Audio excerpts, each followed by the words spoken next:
Assalamualaikum warahmatullahi wabarakatuh. Saya Kanza Adia Syifa dari kelas A3 Prodi PGSD dengan NIM 2106064. Di sini saya akan menjelaskan tentang materi statistika. Mengenal statistika. Statistika adalah metode atau sebuah ilmu yang mempelajari tentang bagaimana mengumpulkan, merencanakan, menginterpretasi, dan menganalisa data.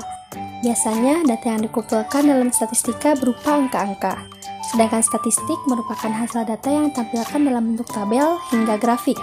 Menurut Kamus Besar Bahasa Indonesia, statistik adalah angka-angka atau catatan yang dikelompokkan, dikumpulkan, serta ditabulasikan. Lalu, apa perbedaan statistik dengan statistika? Istilah statistik dan statistika memang saling berkaitan dengan pengumpulan, pengolahan, serta interpretasi data. Namun sebenarnya tujuan statistik dan statistika itu berbeda.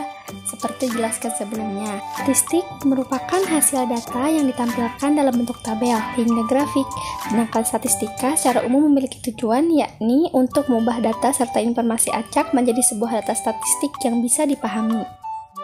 Nah, setelah mengenal pengertian dan perbedaan statistik dan statistika, maka kita akan mulai mempelajari dan mengenal apa itu data dan datum.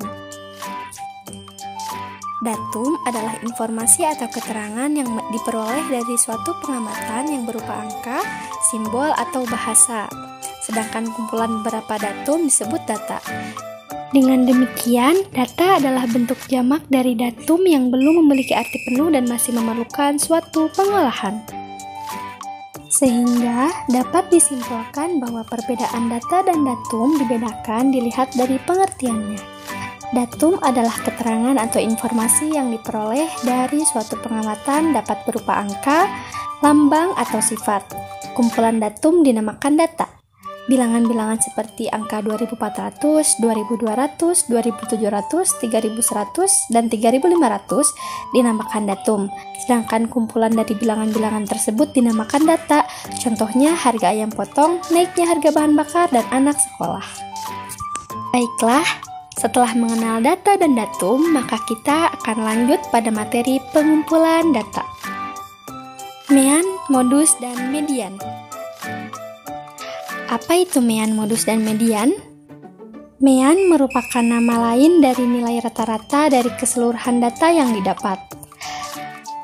Modus secara sederhana adalah nilai yang paling sering muncul, sedangkan median adalah nilai tengah dari data-data.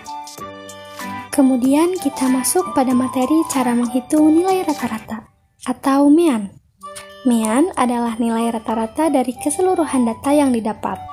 Nilai rata-rata yang diperoleh dengan cara menjumlahkan seluruh data, kemudian membagi dengan banyaknya data. Jika diluluskan dalam rumus, maka mean sama dengan jumlah semua data dibagi banyaknya data. Kita masuk pada contoh soal mean.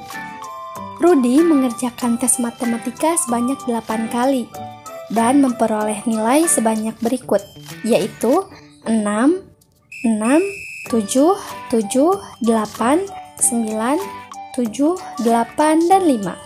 Berapakah nilai rata-rata atau mean dari tes matematika Rudy? Maka, penyelesaiannya adalah sebagai berikut. Kita tulis dulu. Diketahui, Rudy mengikuti tes matematika sebanyak 8 kali. Nah, itu adalah banyaknya data. Nilai yang diperoleh oleh Rudy adalah 6, 6, 7, 7, 8, 9, 8, dan 5. Itu adalah jumlah keseluruhan data. Ditanyakan adalah nilai mean. Maka cara menjawabnya kita jumlahkan dulu seluruh jumlah datanya, yaitu 6 ditambah 6 ditambah 7 ditambah 8 ditambah 9 dan ditambah 5. Maka kita mendapatkan hasil 48. Karena rumus mean sama dengan jumlah semua data dibagi banyaknya data, maka 48 kita bagi dengan 8. 48 adalah hasil dari jumlah keseluruhan data yang dijumlahkan, dan 8 merupakan jumlah banyaknya data. Maka hasilnya adalah 6. Jadi, mean dari tes matematika Rudy adalah 6. Paham sampai sini? Jika sudah paham, maka kita lanjut pada cara menghitung modus. Cara menghitung nilai modus adalah melihat data atau objek yang paling sering muncul dalam sebuah data atau dengan cara mengurutkan suatu bilangan dari bilangan yang terkecil ke bilangan yang terbesar. Di sini ada contoh soal. Tentukan modus dari bilangan-bilangan berikut. Bilangannya yaitu 2, 3, 4, 8, 10, 5, 4, 8, 4, 6, 4, 8, 4, 7, dan 9. Lalu bagaimana cara kita menyelesaikannya? Nah, kita jawab, cara menyelesaikannya, urutkan terlebih dahulu bilangan yang terkecil pada bilangan yang terbesar. Maka, hasilnya menjadi 2, 3, 4, 4, 4, 4, 4, 5, 6, 7, 8, 8, 8, 9, dan 10. Setelah mengurutkan bilangannya, kita lihat mana angka yang sering muncul. Di sini, angka 4 jumlahnya ada 5. Maka, modus dari bilangan di atas adalah 4. Setelah mengetahui cara menghitung modus, kita lanjut pada cara menghitung median. Sama halnya seperti menghitung modus, menentukan nilai median dapat kita ketahui dengan cara mengurutkan terlebih dahulu data dari yang terkecil ke yang terbesar. Lalu, lihat bilangan yang terletak di tengah. Namun, dalam median, langkah itu berlaku untuk jumlah data yang ganjil. Jika bilangannya genap, maka menggunakan rumus yang sedikit berbeda. Jika ditulis dalam rumus, untuk data yang ganjil, rumusnya median sama dengan lihat suku yang tepat berada di tengah. Sedangkan untuk data yang genap, median sama dengan jumlah dua suku di tengah dibagi dengan 2. Kita masuk pada contoh soal. Di sini kita menggunakan data ganjil. Data ulangan bahasa Inggris Raisa selama semester 1 adalah 8, 7, 7, 6, 9, 8, dan 9. Maka, berapakah jumlah median dari nilai ulangan Raisa? Karena di sini datanya ganjil, kita langsung saja urutkan terlebih dahulu bilangan data dari yang terkecil ke yang terbesar. Nah, di sini angka 8 terletak di tengah-tengah. Maka, median dari ulangan bahasa Inggris Raisa adalah 8. Lalu bagaimana cara menyelesaikan data genap? Di sini ada contoh soal dengan data genap. Data berat badan siswa kelas 10 SMA 2 Cianjur sebagai berikut. Dapat dilihat data-datanya. Ditanyakan, tentukan median dari bilangan-bilangan di atas. Nah, langkah awalnya kita urutkan dulu bilangan data dari yang terkecil ke yang terbesar. Maka diperoleh bilangan 32 ada 5, bilangan 33 ada 6, bilangan 34 ada 8, dan 1 bilangan 35. Diketahui menyelesaikan data genap rumusnya yaitu median sama dengan jumlah dua suku tengah dibagi dengan 2. Maka suku di tengah-tengahnya ada bilangan 33 dan 33.